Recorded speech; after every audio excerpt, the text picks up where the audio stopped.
découvrir avec lui cette personnalité étonnante. Tu n'as pas eu vraiment de chance. Hein? Pas dire. Ça va, ça va.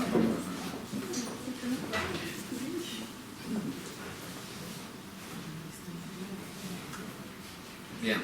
Alors, je vais dire ce que j'ai dit à la journaliste de la Provence. J'ai dit que j'aimais pas trop les livres de Harry Potter. Bon, j'ai aimé le premier, puis 2, 3, 4, 5, 6, ça se répète. Mais il y a une idée dans Harry Potter qui est incroyable, pour moi qui suis un guide en Pologne et à Yad Vashem, où je travaille. Dans Harry Potter, les photos parlent. Les dessins s'animent. Madame Rowling, celle qui a écrit Harry Potter, fait parler les gens. Alors moi, je suis guide à Yad Vashem. Il y a des centaines et des centaines de photos qu'on appelle de la Shoah. Elles ne parlent pas. Il n'y a pas de magique. Il n'y a pas de Harry Potter. Alors il faut que quelqu'un parle pour eux. Donc j'ai juré, pas seulement moi d'ailleurs, que je raconterais des histoires. Alors, j'ai écrit des livres sur les photos que j'ai trouvées de ma famille. Et à Yad Vashem, on est tombé sur Charlotte Salomon. Ça fait très longtemps que les œuvres de Charlotte Salomon ornent l'exposition permanente de Yad Vashem, c'est-à-dire du musée de la Shoah de Jérusalem. Il y a là-bas une dizaine, une vingtaine d'œuvres de Charlotte Salomon sur les 800 tableaux qu'elle a fait. Alors, qui est Charlotte Salomon? Et pourquoi j'en parle aujourd'hui? Pourquoi il y a... Alors, bien sûr, on en parle grâce au livre au prix Renaudot de David Fouaquinos, qui a écrit une biographie en vers de Charlotte Salomon. Alors, je ne juge en aucun cas l'œuvre de David Fouaquinos. Je ne suis pas littéraire, je ne suis pas écrivain. Je sais lire et écrire, mais je ne suis pas écrivain. Par contre, ce qui m'a intéressé, c'est qu'est-ce qui se cache derrière toutes les photos que vous avez là, tous les tableaux qu'on a là. D'accord? Si vous allez à Berlin,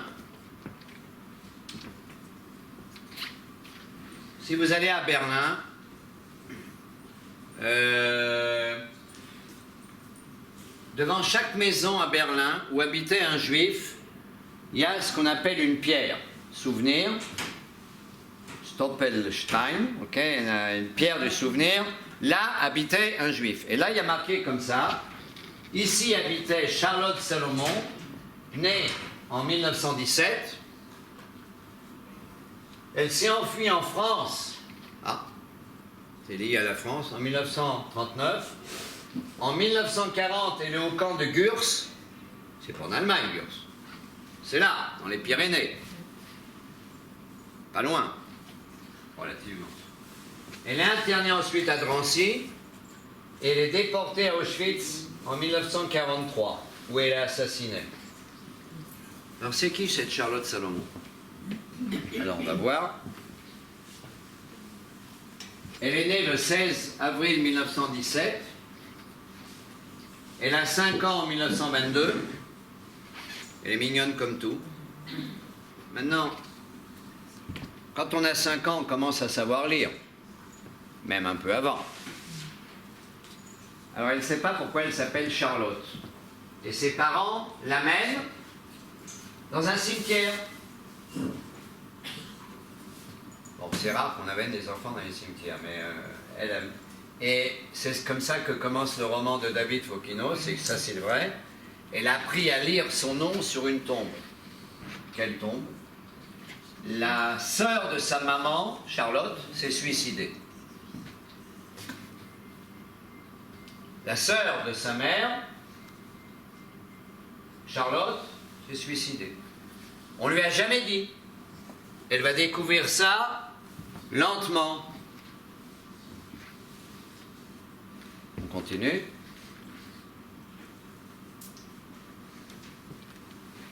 Alors, elle est la fille de... Je crois que c'est pas... Non, bon. Elle est la fille de deux personnages. Albert Salomon et sa maman s'appelle Francisca. D'accord? Maintenant, qui est Albert Salomon? Ça, c'est génial. Albert Salomon, il est médecin. Il est chirurgien. Il va être prof plus tard à l'Académie de médecine de Berlin. On est à Berlin. Albert Salomon est un juif fier de sa patrie, l'Allemagne. Alors, je peux vous dire une chose. Ça rejoint pas mal de choses actuelles, mais si vous demandez à un juif en Allemagne ou en France, en 1914, tu es juif d'abord ou tu es français? Tu es juif d'abord ou tu es allemand? La réponse est français. Pour les juifs qui vivent en France. Allemand. C'est incroyable à quel point les juifs sont intégrés des deux côtés de la frontière. Les deux côtés de la frontière sont intégrés à la culture et au nationalisme réel. L'amour d'une patrie réelle. Albert Salomon, il s'engage au front. Il est médecin au front. Il va rencontrer une jolie infirmière, dès 14, qui s'appelle Francisca, qui est aussi juive. Grunwald, elle s'appelle. Bon, ils vont tomber amoureux l'un de l'autre, au front, alors qu'il soigne des soldats allemands, et il va l'épouser, en pleine guerre. Est-ce que c'est clair? Donc Charlotte va naître en 1917, en pleine guerre. Alors je vais vous donner qu'est-ce qui se passe en France, parallèlement à ça. Vous connaissez un rabbin qui s'appelle M. Ernest Bloch? Vous avez connu Ernest Bloch. Ernest Bloch, il est rabbin à Strasbourg, il est aumônier militaire français en 1914. Il y a un soldat français, catholique, qui est en train de mourir, qui est blessé très férocement. Il n'y a pas d'aumônier militaire chrétien. Le prêtre n'est pas là pour 1000 raisons. Mais il y a un aumônier juif. Qu'est-ce que fait l'aumônier juif? Le rabbin, Ernest Bloch, il court chercher un crucifix. Il trouve un crucifix, une croix. Il l'amène à l'agonisant chrétien soldat français. Il lui fait embrasser la croix et il lui fait réciter l'extrême onction. Juif, catholique, d'abord français. De l'autre côté, protestant, juif, catholique, d'abord allemand. Il faut bien comprendre parce qu'on ne peut pas comprendre ensuite la déception terrible qui va arriver. Des deux côtés. Est-ce que vous comprenez Bon, ça fait réfléchir tous ces problèmes. Ok Alors, finalement, elle découvre donc que la sœur de sa mère, dont elle porte le prénom, se suicide en 1913, juste avant la guerre. Sa mère, Franze, se jette par la fenêtre en 1926. Elle ignora son suicide très longtemps. Maintenant, parallèlement à tout ce que je raconte historiquement, il y a dans la famille de Charlotte des drames terribles. Sa tante s'est suicidée, la sœur de sa tante, c'est-à-dire sa maman, va elle-même se jeter par la fenêtre et on ne va rien lui dire. Oui, maman, il est à l'hôpital. Oui, maman, il est à l'hôpital, il est très malade, elle a une grippe. Ils ne vont rien lui dire. Elle va découvrir beaucoup plus tard que sa mère s'est suicidée. C'est un gros secret. Le père se remarie avec une chanteuse d'opéra, Paula Lindbergh, en 1930. Le père va se remarier avec une cantatrice. On continue. En 1933, le père de Charlotte, Albert Salomon, il est juif. à partir de la montée des nazis au pouvoir, et vous le verrez, on le voit bien dans les tableaux, les juifs n'ont plus le droit d'exercer, et elle va montrer ça. Mais elle va le montrer d'une façon incroyable, simple, comme un dessin animé. Entre parenthèses, il y a un truc que je vais vous dire. Il y a 800 planches, là il n'y en a que 80, c'est même pas 10%. Il y a 800 planches qu'elle va faire. Et dans les planches, si vous regardez bien, il y a des dialogues. Alors c'est pas des bulles comme aujourd'hui, mais elle fait parler les gens, elle fait même crier les gens. Et il y a même des endroits dans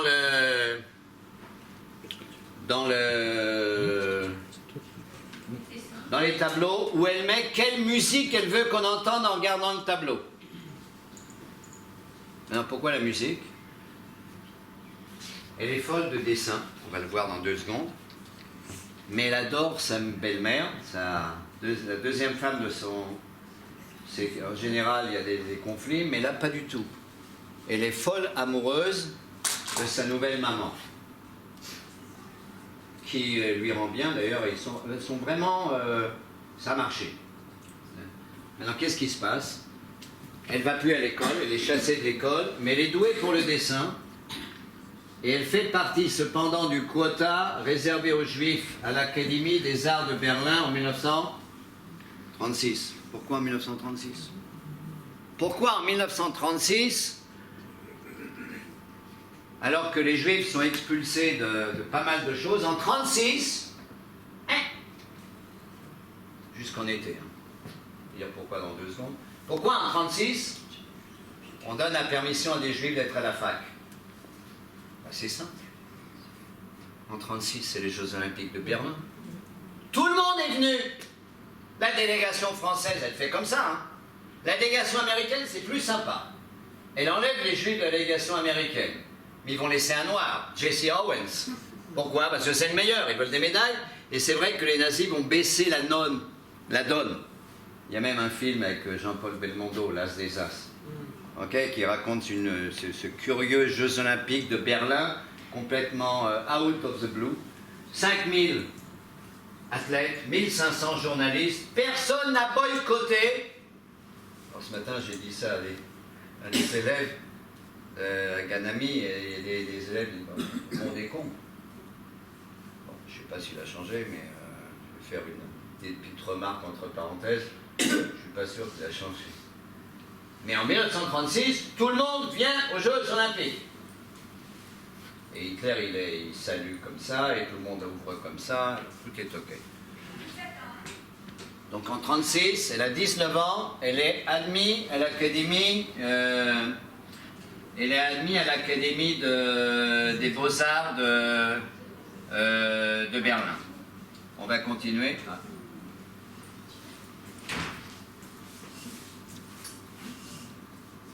En fait, j'ai regardé pourquoi elle était... elle dessine... bon, c'est du lourd, elle sait dessiner. Et j'ai l'impression qu'à l'Académie des sciences de Berlin, il y a des gens qui sont légèrement moins nazis que d'autres. Et que les lois nazies, c'est bien mignon, mais c'est un peu idiot.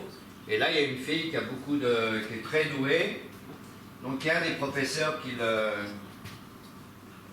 l'aide. La même année, après les Jeux, on interne le père de Albert Salomon, le père de Charlotte, est interné à Sachsenhausen.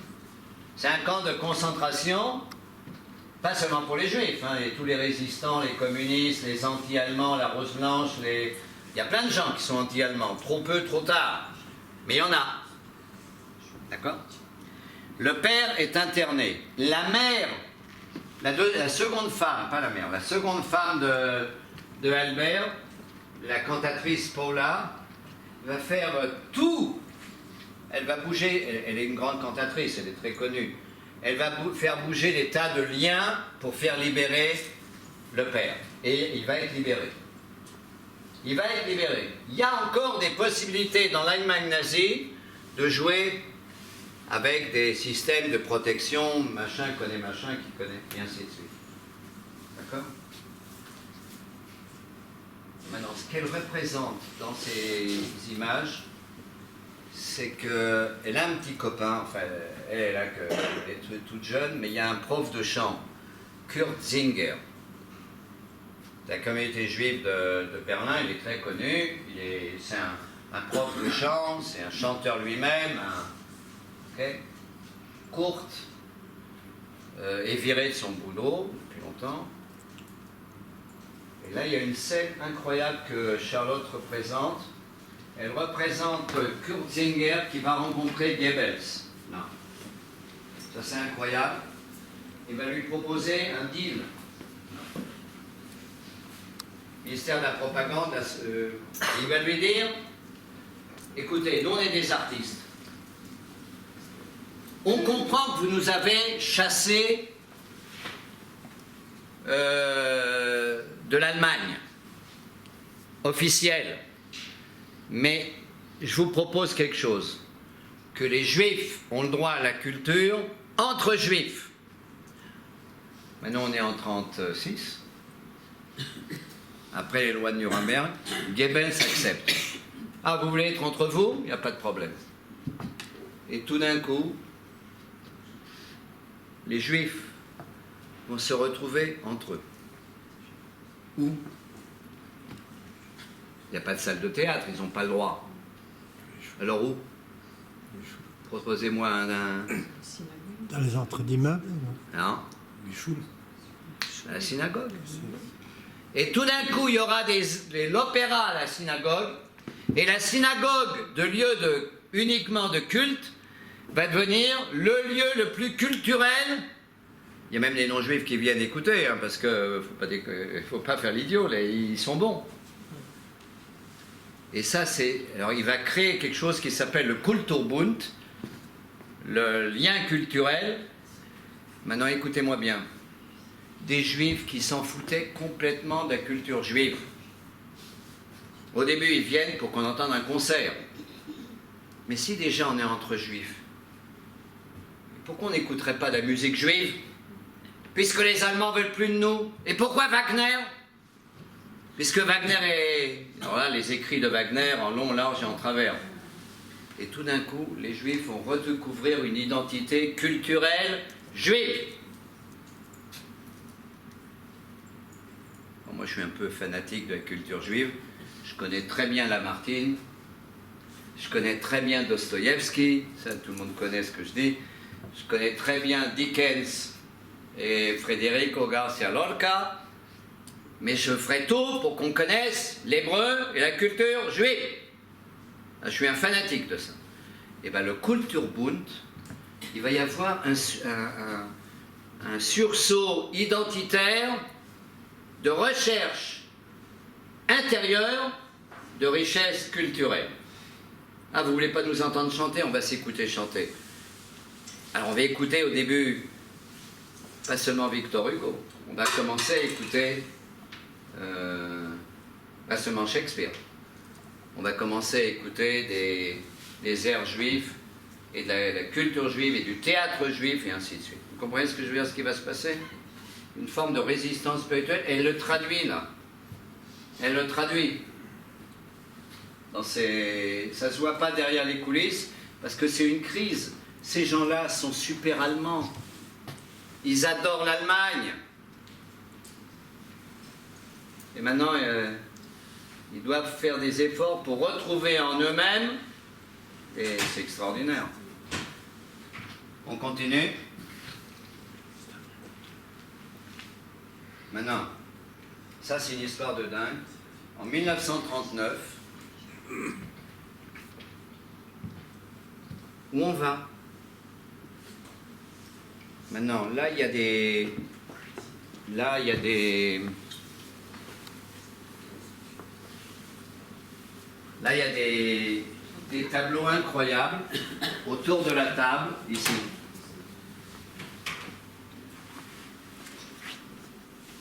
Là-bas, il y a des tableaux incroyables de la famille de Charlotte autour d'une table. Qu'est-ce qu'on fait? Et la majorité des gens disent, bah, faut qu'on se tire. Faut qu'on parte. On n'a plus rien à faire en Allemagne.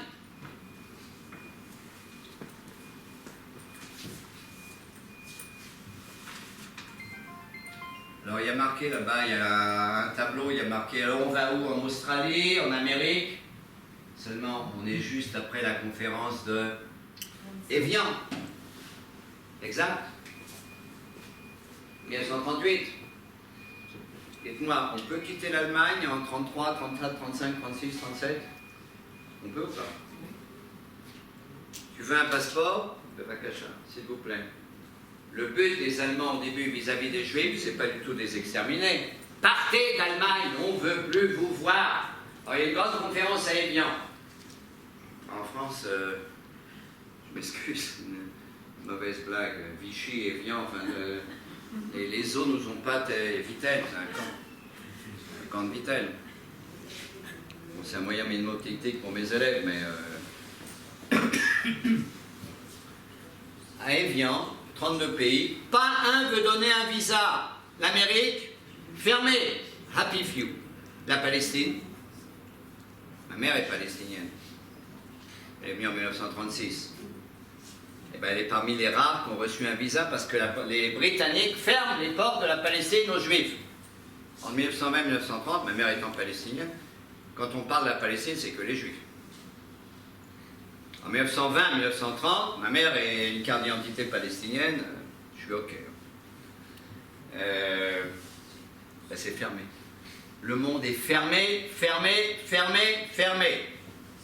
C'est très difficile pour moi d'expliquer ça aujourd'hui à des jeunes. Qu'est-ce que c'est qu'un monde fermé?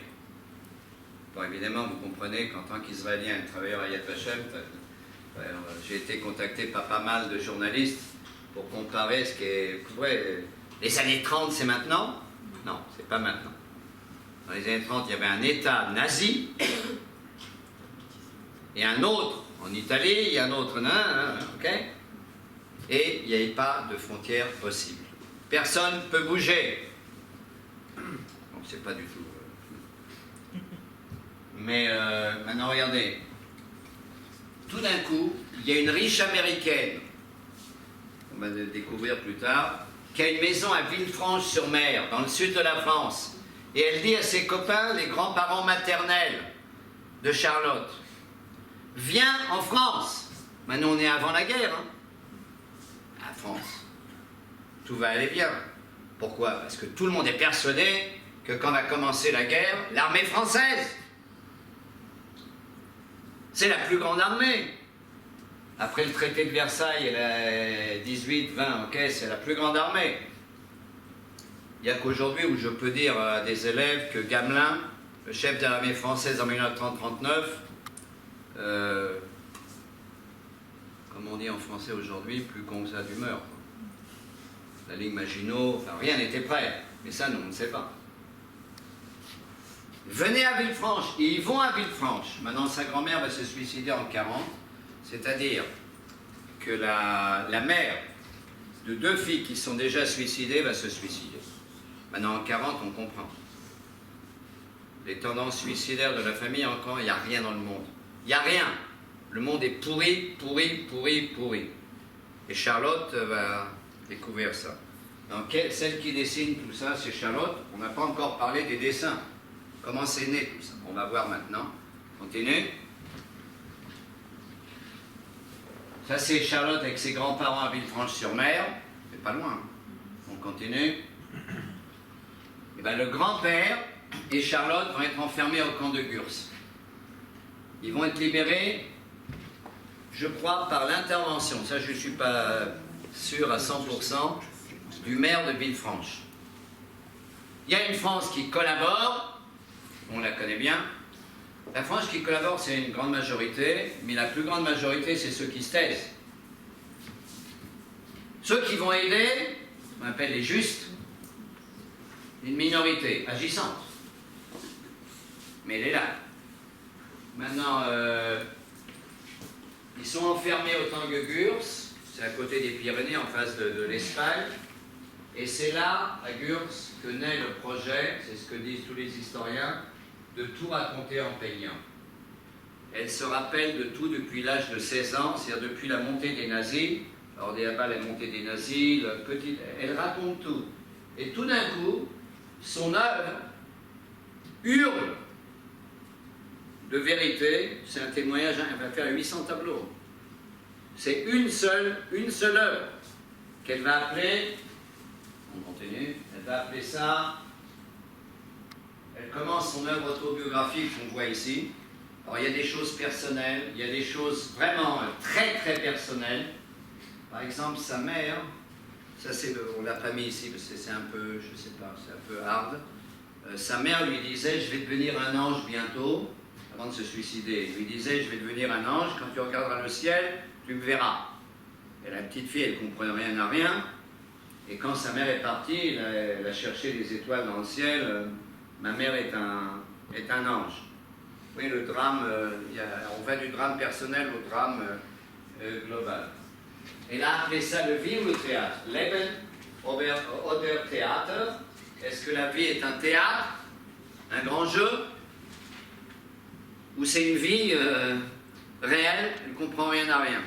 En tout cas, ce qu'elle se rend compte, Charlotte Salomon, et ça on le voit on voit des gens bien habillés, respectables, des docteurs, des chanteurs, une chanteuse d'opéra, maintenant elle raconte sur la deuxième femme de son père, qui est cantatrice, vous savez, les chanteuses d'opéra.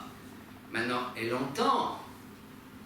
a entendu chanter avec des applaudissements, elle est ravie, elle adore, mais elle entend également les sifflets, sainte juive, descends de là. Moi, ok. C'est incroyable. C'est incroyable. En France, ça arrive de temps en temps. Vous vous rappelez de Chirel? Une chanteuse s'appelle Chirel. Il y a quelqu'un qui a crié sainte juive, Madame Chirac est sortie. Il y a des situations, moi j'ai des tas de flashbacks, et elle a peint ça, où on voit la cantatrice qui chante, et elle a mis des mots comme ça, salle juive, dehors, et ainsi de suite. Elle va raconter 800 feuillets à peu près, un peu moins, c'est 780 feuillets. Là, il n'y a que 10%. Continue. Depuis l'arrivée des nazis, maintenant, il y a quelque chose qui est extraordinaire. Aujourd'hui, bon, je suis obligé de dire un mot.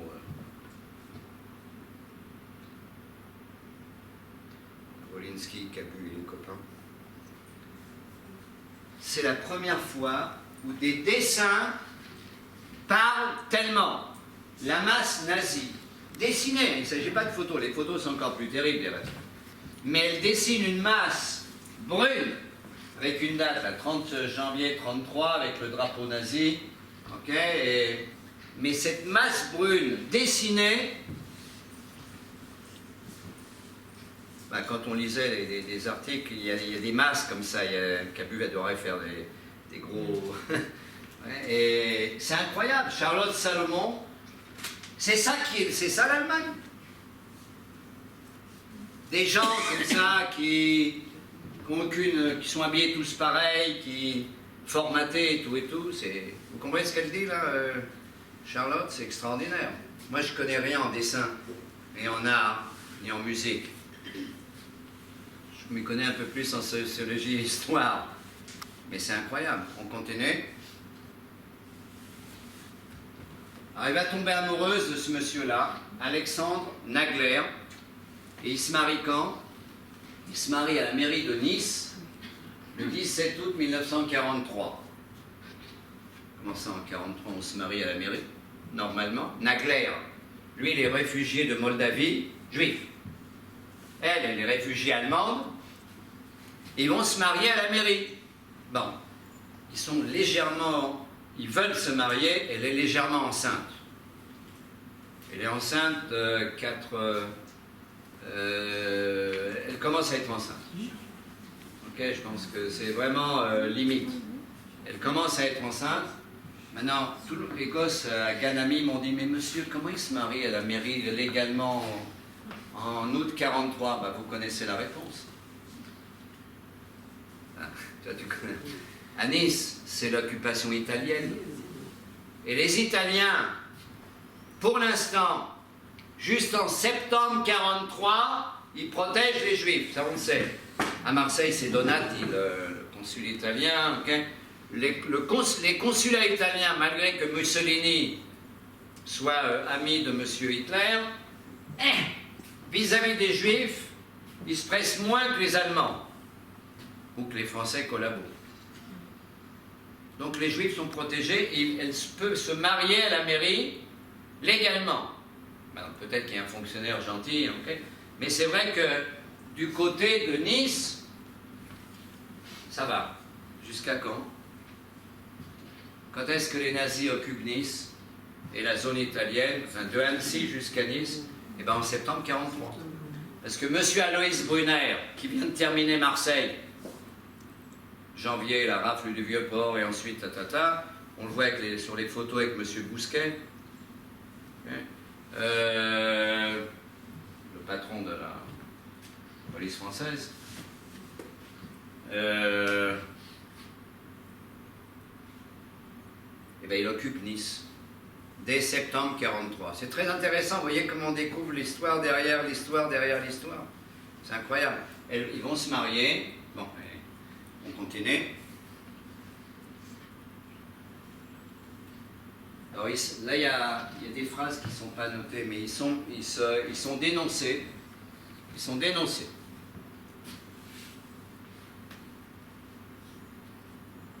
Ils sont arrêtés par Aloïs Brunner et ses sbires le 24 septembre 1943. Envoyés à Drancy, ils sont déportés par le convoi 60 du 7 octobre 1943.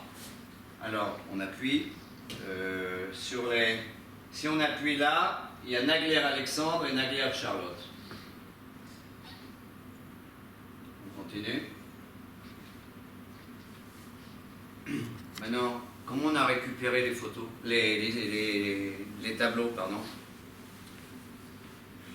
Albert, le père de Charlotte, et sa femme Paula, c'est la deuxième femme, ont survécu, cachés par la résistance en Hollande. Ils sont passés en Hollande, juste au début de la guerre, enfin vraiment 5 minutes avant que les combats commencent. De qui il a récupéré les seins? Grâce à une amie de Charlotte de Villefranche, Ottilie Moore, la riche américaine. C'est elle la copine des grands-parents. Elle a sauvé, dans des valises, tous les feuillets. Ils ont été donnés après la guerre au papa, à Albert, qui l'a donné au musée historique juif d'Amsterdam où on était. Shlomo, il y a quelqu'un qui veut témoigner. Ah, oui. Allez-y. Pierre Dutchman. J'ai vécu 17 ans à Villefranche. Ah, voilà. Maintenant, on va savoir la vérité, parce que je ne sais pas si c'est le maire ou... Le maire avait fait libérer Le père. Et ce maire, donc c'est bon. Ce maire s'est suicidé quand la France a été battue.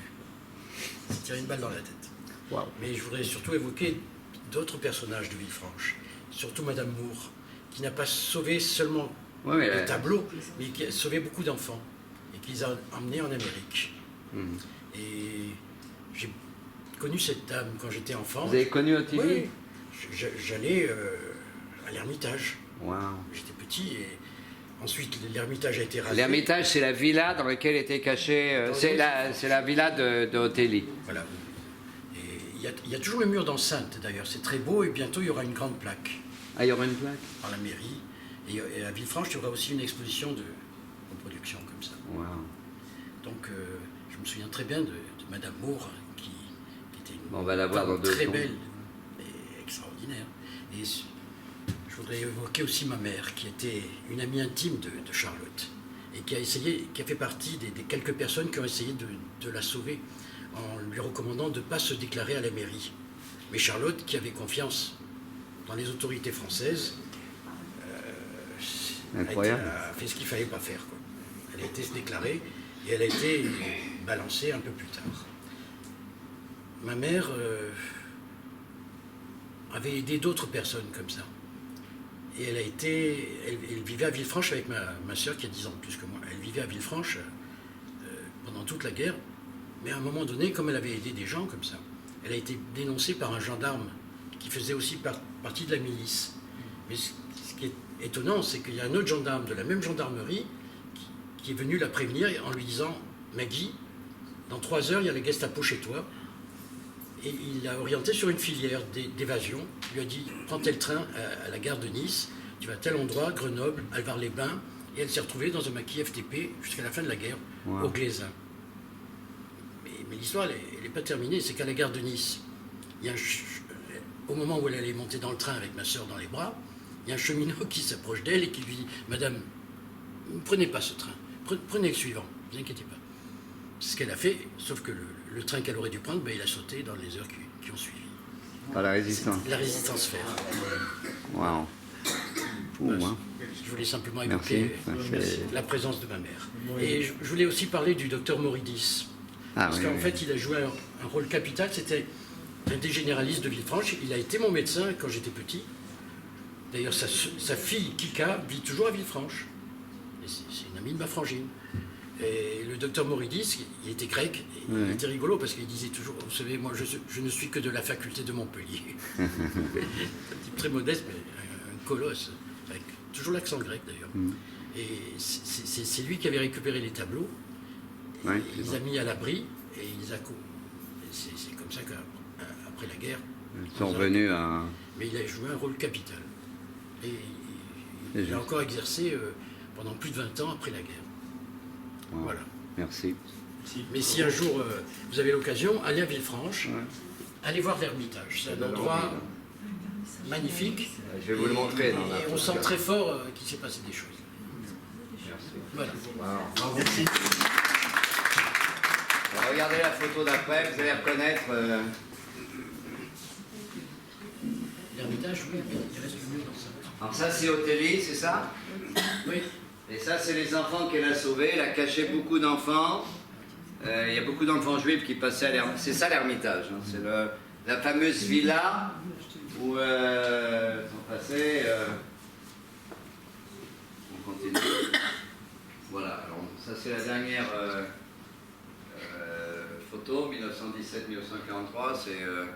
Ça c'est à l'Ermitage. C'est une photo qui est faite à l'Ermitage. Monsieur a connu Charlotte.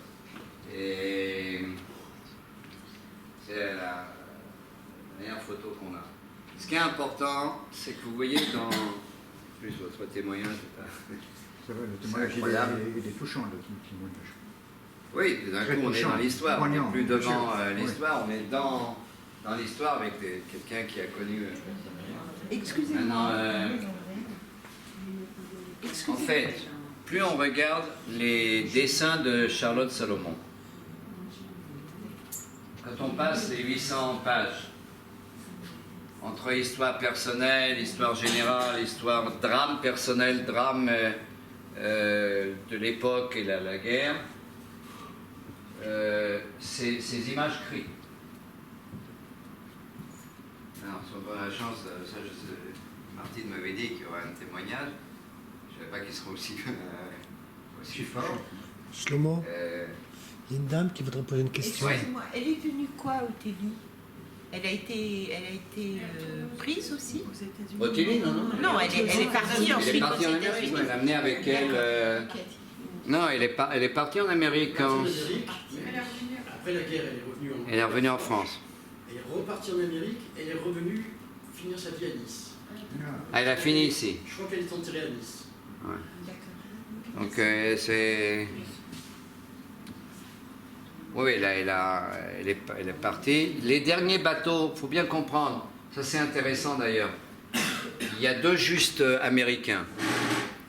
Mais il y en a plusieurs, mais il n'y a pas beaucoup de justes, reconnus justes américains. Il y a un qui s'appelle Varian Fry, que vous connaissez, qui était le consul général ici à Marseille. C'est lui qui fait évader dans le dernier bateau quasiment Marc Chagall et Ernst. Bon. Il a fait évader les artistes juifs. Il y avait plein de gens qui s'occupaient. Othélie était lié à ces gens-là.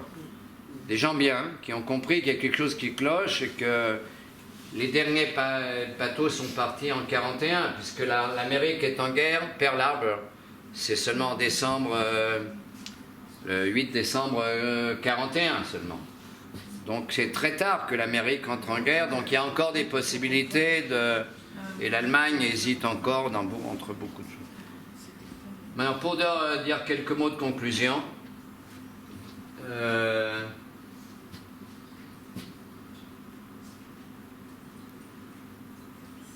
faut comprendre deux choses. Ça, c'est la conclusion, c'est ce que j'ai fait avec les élèves. Il faut bien avoir devant soi l'histoire générale. C'est-à-dire Hitler arrive au pouvoir en janvier 1933 par des voies démocratiques. C'est des gens normaux qui ont voté pour M. Hitler. Ce n'est pas un putsch, ce n'est pas une révolution. Ensuite, ça marche lentement. On brûle les livres. En mai 1933, les lois de Nuremberg en 1935, les Jeux Olympiques de 1936, tout ça c'est décrit en filigrane. Mais Charlotte pense que nous, on sait ce qui se passe derrière les coulisses. Tout le monde sait ce qui se passe.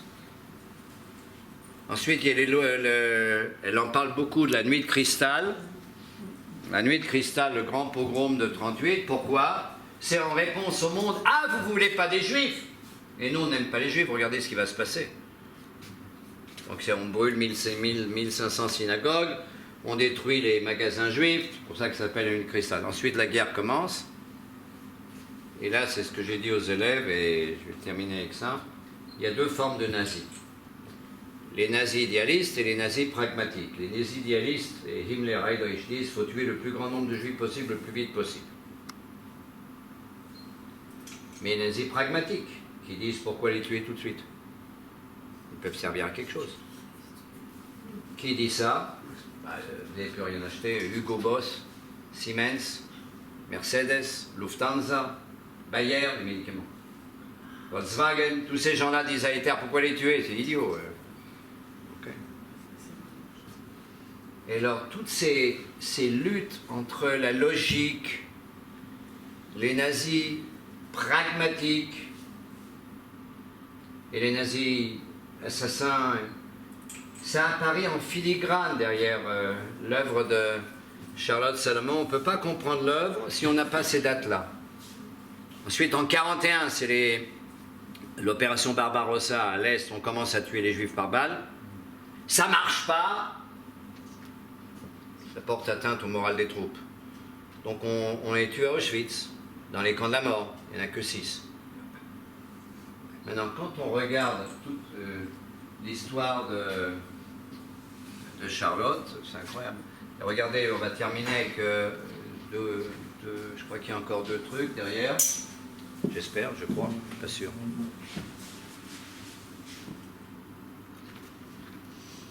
Ça, j'ai trouvé après la guerre. Alexandre Nagler, il est parti de Villefranche-sur-Marne, Villa. Ça, c'est les documents allemands, hein. C'est les documents nazis. C'est réécrit après la guerre aux archives allemandes de Bad Arolsen. Les archives nazies qui sont en ce moment à la Croix-Rouge allemande dans le petit village de Arolsen. Il y a marqué, ça c'est le vrai Transportliste, Abschung numéro 60, le train numéro 60, vom der Sammellager du camp de concentration de Rancy. Il est déporté le 7, ils sont déportés le 7 octobre 1943, ils sont mariés en août. Hein. Août, septembre, octobre. Quand elle est mariée, elle était enceinte de 2 mois. D'accord? Et là, il y a marqué Villefranche, Hermitage. Bon, là, il y a une erreur, c'est sur mer. Là, il y a un NE en trop. Continue. Encore la prochaine. Voilà. Alors, maintenant, il est mort. Il n'est pas mort tout de suite. Il a passé la sélection, Alexandre. Il a reçu le numéro sur le bras 157-166.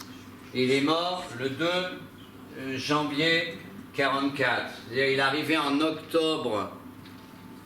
Il est arrivé en octobre 1943. Il a été choisi pour le travail. Et il est mort quelques mois plus tard. Octobre, novembre, décembre, janvier. 4 mois plus tard, dès que exténué, il y a même marqué pourquoi il est mort, hein, mais il est mort à l'hôpital d'Auschwitz.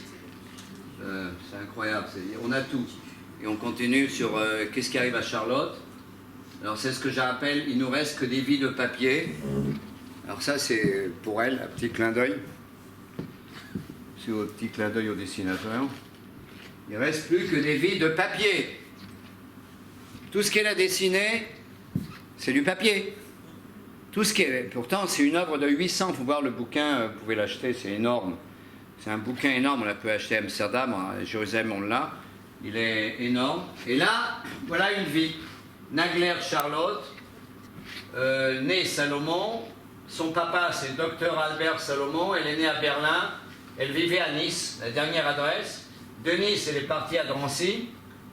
Nizza werden de Drancy déportée de Verschlossen in Case de concentration Auschwitz. Okay, elle était déportée à Auschwitz. Alors elle n'a pas été sélectionnée, elle est enceinte.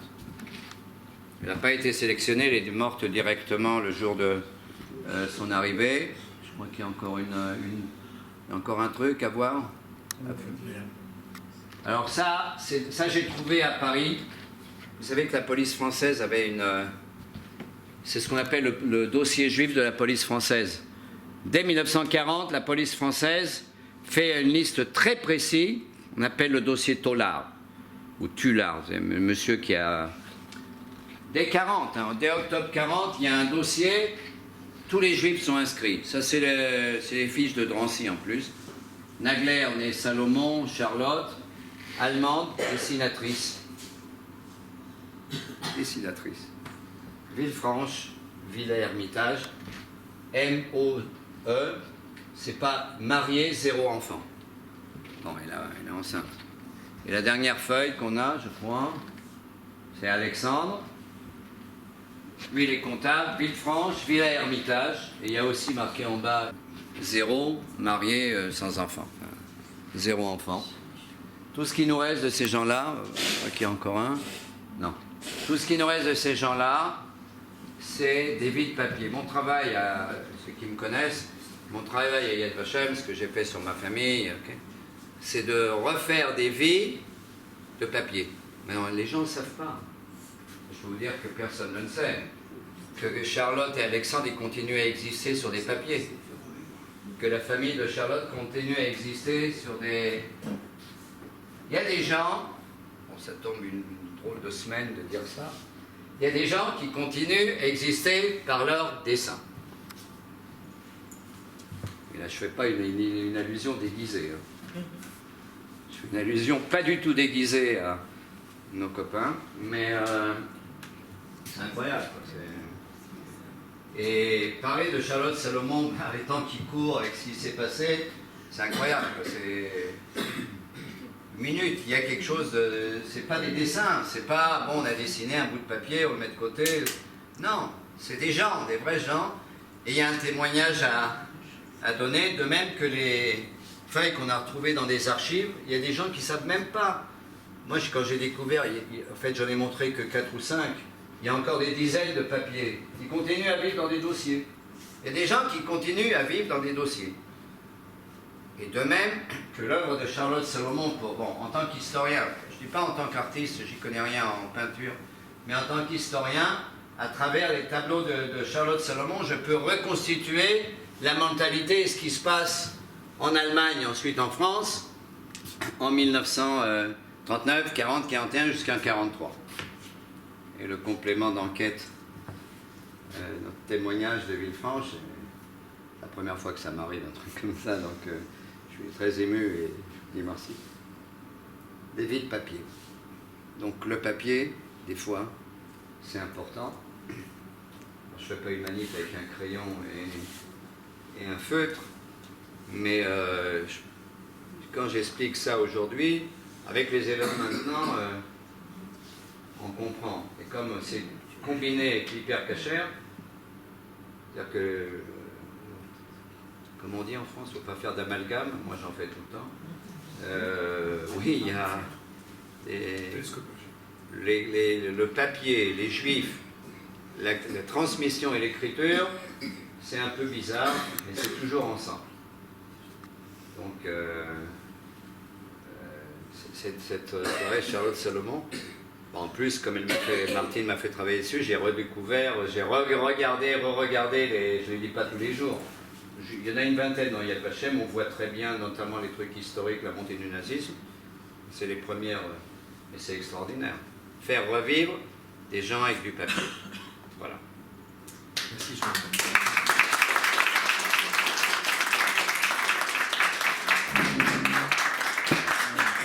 Ah, oui. Voilà. Il y a des questions? Le reste de ces œuvres, Il n'y en a qu'une œuvre, c'est tout? oui, non, c'est pas ça que je veux dire.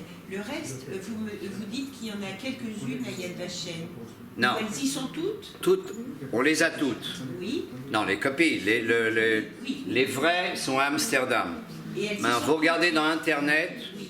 il y a quasiment, pas tout, mais beaucoup d'Internet, vous trouvez quasiment tous les tableaux. Vous mettez Charlotte Salomon image, vous trouvez Et elles sont gardées où? à Amsterdam, Oui, mais dans un dans le musée historique juif d'Amsterdam. Et elles vont rester là. Oui, oui, oui, c'était donné par le papa, par Albert, au musée historique juif, pas Anne Frank, le musée historique juif de Amsterdam. Moi, Shlomo, je voulais te remercier de ta présence parce que on a fait ensemble un voyage à Prague où tu as cet art de redonner vie au passé et montrer comment ces témoignages-là sont tellement d'actualité et toujours vivants. J'ai envie de dire que le voyage de ce soir, grâce à toi, c'est un petit peu comme la rose pourpre du Caire de Woody Allen, c'est-à-dire que où on rentre dans l'écran, tu nous as fait rentrer dans les images de Charlotte Salomon, et c'est pas seulement une vie de papier. Je crois que tu as, dans ces moments-là, donné vie quelque part et avec émotion à Charlotte Salomon, et pour cet acte de sensibilité et de partage, je voulais te remercier au nom de tout le monde. Merci.